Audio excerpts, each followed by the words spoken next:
How to buy Ripple token. So this token is the biggest meme called on XRP.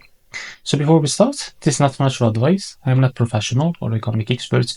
So before investing in any project that you find on my channel, please do your own research. And also there is referral codes down in description. You can get free money, rewards, and crypto. With the best referral code, simply use the codes below, fund your account and enjoy the benefits. Check them out in the description. So before we start, or before going to buy this token, make sure to check the REFERRAL account and keep following their updates about this token. As you can see, this token is available on the Creator. It's created 3 days ago and increased by 280% in the last 24 hours. To be able to buy this token, click here on Trade Ribble to XRP. Click on it.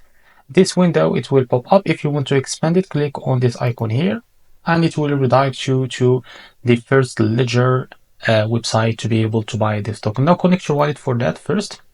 Now you need to connect your wallet, open the link, complete sign-in form. So you need to connect your ledger wallet. After you connect your ledger wallet, now what you need to do, as you can see here, the option of buy. Now what you need to do, just type how much you want to buy of that token. As you can see, if you want to buy 20 XRP, you will receive 16,000 Ripple. And after that, if you are ready to go, make sure to read all that information here, of course. So that click on buy Ripple, as you can see, and you can buy this token on your wallet. So this is how to buy Ripple token. If you found this very helpful, please like and subscribe. See you in the next video.